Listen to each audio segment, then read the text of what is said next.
Well, hello there. Welcome back to the TTPFM countdown to the new year, I think is what we're ending up with this being called. I called it Final Days. Oh, that's terrifying. Seems thematic. Today, we will be discussing another one of our small lore bites regarding a character, and I got an interesting one for you today. Who do you have for me? The only epic character in either of the Knight Codexes. We will today be talking about Ser Hekhtur Cerberan and Canis Rex. Ho ho ho! Take me away. Well, let's start with a quote, because we always got to have a good quote, you know?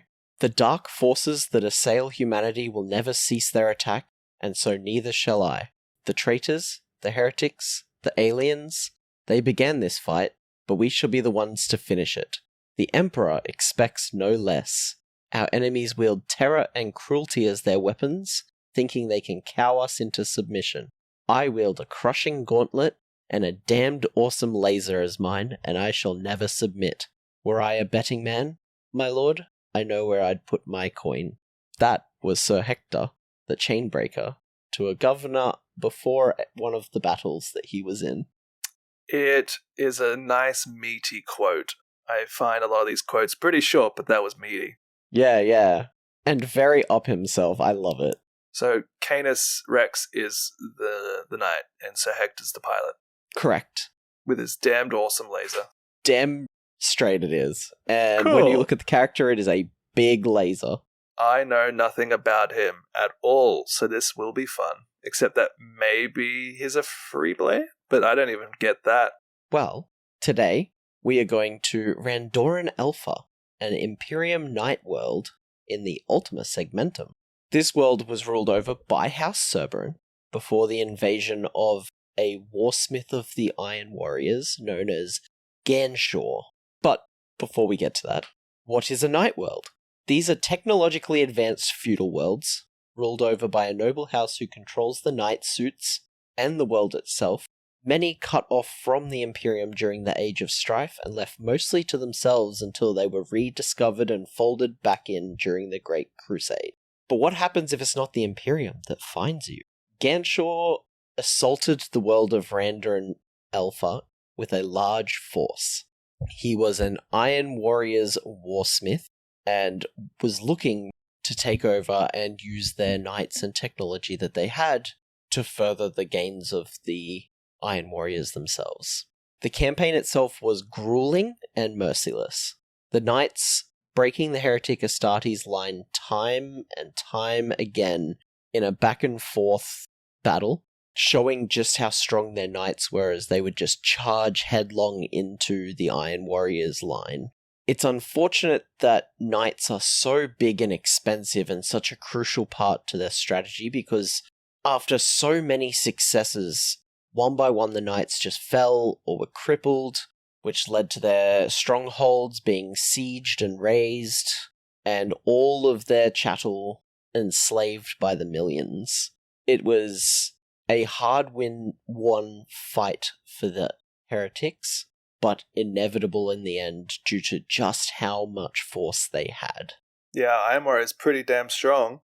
I'm amazed that the knight household even put up such a long fight. Well, this fight went on for a while, and many knights were taken down in the process. This led to a final stand at the Cerberan house of Stygian Keep. The warsmith refused to give up the planet, and actually utilized invasive electrogeists to disable the knight suits in this final stand, basically using demons to get in there and hit the off button. The nobles that commanded them were then hauled out by their own knight suits as they were taken over by these essentially poltergeists of technology and were sent off for reconditioning, let's call it. That's a nice way of putting it. And this allowed Ganshaw to take the keep quite easily without the defenses of their knights. He now controlled the world and enslaved its entire population. Meanwhile, the nobles that were thrown from their suits were tortured, and gradually their spirits broken, letting chaos corrupt them, and the knights were infused with demons and turned into heretical engines of destruction. My favorite boys, the Chaos Knights. You had to bring them into this somehow, didn't you? You had to. They don't have an epic character. You had to bring an Imperial Knight character whose buddies became Chaos Knights, didn't you? Of course. You know what I'm like. Okay, so is Canis Rex just off-world at this point? No. Hector was captured. He was one of the prisoners. Okay. And his knight suit, Canis Rex, was in the middle of, being messed with and attempt to turn to chaos. Before long, he was the only remaining prisoner that was uncorrupted, and basically prayed to the Emperor daily to keep his sanity. Some say that the Master of Mankind heard his prayers and sent him a miracle to reward his honor and faith. Others claimed that Hector's unusually strong bond with his knight, Canis, was the cause of the strange events that followed. Whatever the reason, all agree that Hector was rescued from captivity by his knight suit, which, unpiloted, acting purely on the directions of its machine spirit, aka its artificial intelligence, Canis Rex tore free of the Iron Warrior's remaking engines, and using that enormous laser, forced its way through to where Hector was being held prisoner. All right, I did not have Autobot breaks free from Decepticons on my bingo card. Yeah, I bet you didn't, and I thought you might appreciate that one. I actually very much enjoy that. Freed from his chains and with the Iron Warriors now in complete disarray at what was going on, Hector managed to get in and make his escape. Upon escaping and reevaluating what had happened around him, he realized that he was the last remaining loyal member of his household and took the Freeblade oath, basically becoming a Freeblade and offering his services to those in need, and he led the Randorinian Resistance, aka the fight back for the planet. Was this Defenders already on the planet, or did he have to leave and come back? This was him freeing slaves and attempting to ferry them off-world. Okay. So he basically single-handedly was trying to take down the Iron Warriors. You must be so conflicted. This freeing of slaves and helping is what earned him the epithet Chainbreaker. Yep. Yet eventually Hector was forced to accept that his world was lost forever and had to retreat. He left his planet behind.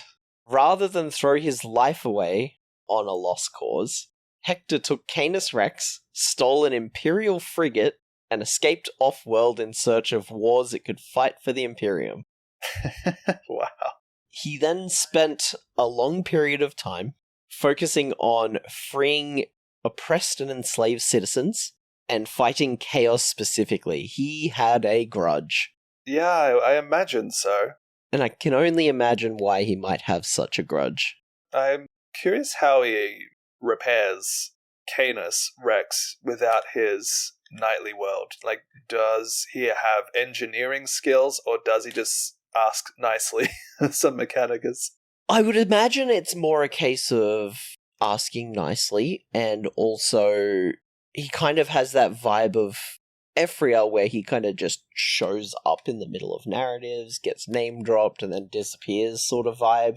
I feel like he's a lot more noticeable than Ephriel Stern is. Does he Titanfall? Does he orbital drop? Oh, I'm sure he does. He doesn't have any sort of teleporting tech. I imagine he stole that Imperial frigate and he's using that as his, home base. He probably has people there that can help him fix his giant death robot. I actually love that. Yeah. He's formed his own little resistance against chaos and he flies around and saves the day. I'm into it. He, at least as far as we know, he has never returned to Randoran Alpha. But we do have only a little bit more lore. I did say that some of these would be a lot quicker than others. Oh, yes. As this guy kind of only got a couple of chapters in recent codexes because Knights are fairly new. But in the more recent history, there is a Dreadblade, which is the Chaos version of a Freeblade, known as the Hatred of Krastellan. Miniature when? Yeah, right? It is a Knight Desecrator, so a similar loadout to what Canis Rex has, bearing the colours of House Hawkshroud, who was essentially exiled from House Hawkshroud. Is Hawkshroud evil, or just Castellix, or what his name was? House Hawkshroud is Chaos aligned, and even they were like, that's a little bit too far. Really? The Hatred of Krastellan then took revenge upon House Hawkshroud and basically went to war with them himself. Oh, no. Yeah, it's a whole mess. Chaos, man. What did he do that was so bad? Oh, I actually have to quickly. Gotta do a juju. A quick juju. I didn't realize there was a rival in this story. There kinda is, and it's not a rivalry that's happened yet, but we will get more into that. Next year with the Year of Chaos, right? Imperial Knight's Codex coming out soon. The reason he was removed from House Hawkshroud was essentially due to him no longer wanting to accept commands from any king or queen of a knight house. Basically just didn't think anyone was good enough for him to serve. And he was just like, screw you guys, and decided to try and fight them instead. After they were like, well, if you don't want to work with us, we will essentially just kick you out. Right. And how does he relate to... So this guy obviously has heard of Hector and what he has been doing, and recognizes this man for, well, this knight for exactly what he is. Teamed up with some heretic Astartes, and basically attempted to set a trap for Canis Rex. They campaigned through a system known as the Dicephimine system, enslaving the populace and murdering every psyker in the system. Just a small task. Yeah! The heretic Astartes that were involved were known as the Company of Misery. Yep. Yeah, cool. Their whole reason for slaughtering psykers was to prevent a distress call being sent off. Right. But one got through. Oh. Unfortunately, this was planned by the Hatred of Krastellan, and was laced with another message, which was a formal challenge to the Freeblade, Hector, and his knight Canis Rex. He wants a jousting match. He wants a duel! It is a duel on the sole moon of Diceph 9, one of the planets in the Dicephimine system. And the Hatred of Krastellan abandoned this crusade and is just sitting there on the moon waiting. Okay. It's such a chaos-riddled mess to just be like, come get me, I'm here waiting for you. And Canis hasn't done that yet. That's where the lore ends for this guy. That's it. That's all we've got for him. Like, super small and elegant. He's a baby character. They haven't had a lot of time to expand on the Knight's lore as much yet. But, like, Canis Rex, the only epic hero in a Knight's Codex. And, you know what, on the tabletop, he's a pretty badass, man.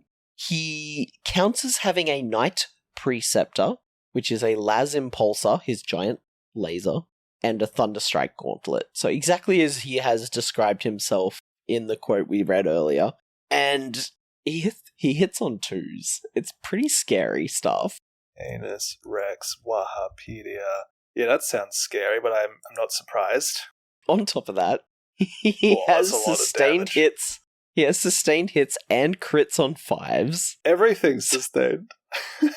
Yeah, everything is sustained. Oh, I just read Chainbreaker. Yep. Wow, okay. And he hits so hard that he's wounding most enemies on, like, 2s and 3s. Oh, wow. With Blast as well. With Blast, he's just like this full-on knight, souped up. There's a reason he is played in, like, every Imperial Knight's list. 22 wounds. 22 wounds, toughness 12. It's... oh, man. And when he dies, Hector gets out. You get an action monkey. You get an action monkey who's a lone operative. What? Hector's pistol is just straight up better than, like, Astartes' commanders. Yeah, man, this guy is ballin', man. Okay. And until you kill Hector, you don't count as having killed Canis Rex. So for the purpose of like scoring objectives, you finally take down this big knight, and then you've got to try and get close to this little dude running around now, doing things. I'm just looking at the Canis Rex weaponry still, trying to wrap my head around something so strong. What you do against such big laser, right? What is his freedom's hand? 5 attacks on 2s, strength 20, damage 9. Damage 9? Is that the strongest melee profile I've seen? Melee? Maybe. Ah. It's no warp shock harpoon, though. He's cool. I did see him in the store the other day. I technically have purchased one. I corrupted the hell out of it. Yeah, you're not going to Imperial Knight anytime soon. No, but I have technically got a Hector sitting on my shelf. Oh, like Pilot. Yeah, him too. Because he would come with the sprue that makes a bunch of other knights. Yeah. Oh, okay. And that's my knight that's got the open cockpit that has a pilot in it, which is technically the man, the myth, the legend, Ser Hekhtur Cerberan. I'm excited for what's next in the codex, because the Lexicanum sources here have like 4 things. 4 sources of story. There's very little. Very little, yeah. There's like 2 pages in Codex Imperial Knight's 8th edition that's being referenced. Yep, because that's all we've got for this guy. But he's still super cool. Still a sizable chunk. I did not know much about Freeblades with their little like spaceship and their little crew. They're almost like a knight rogue trader and like a free agent, and that's pretty cool. I love the mercenary approach there. And there's definitely Dreadblades, which are the Chaos version as well. I love the Transformers pill Jewel on the Moon that's about to happen. Oh, and the breakout scene where the Transformer just up and just goes to the pilot. Oh, that's my favorite part of this whole episode. Yeah, right? He's so cool. Canis Rex is a badass, and Ser Hekhtur is a cool bloke.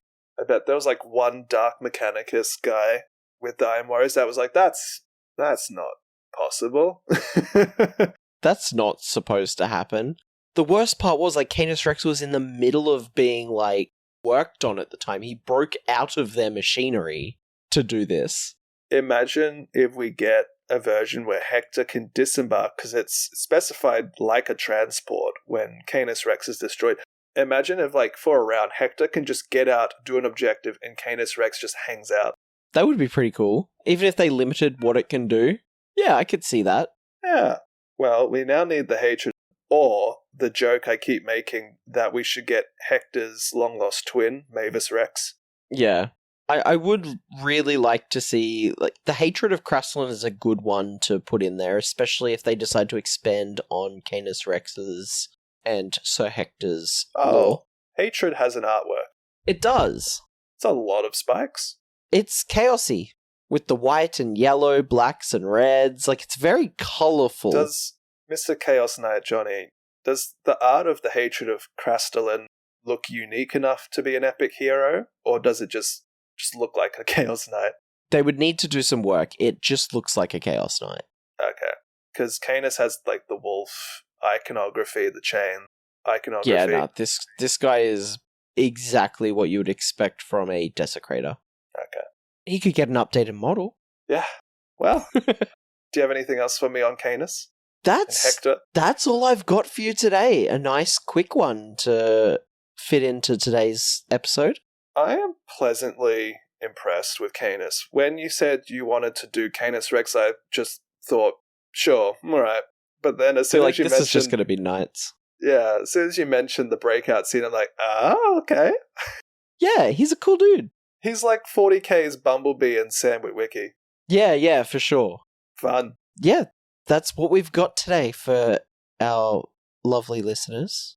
And I hope you all have a lovely day. Yeah, and or we'll see night. You next time. Or night. And we'll see you next time for the TTP-FM final days. Good night, Imperial Knights. That's a good one.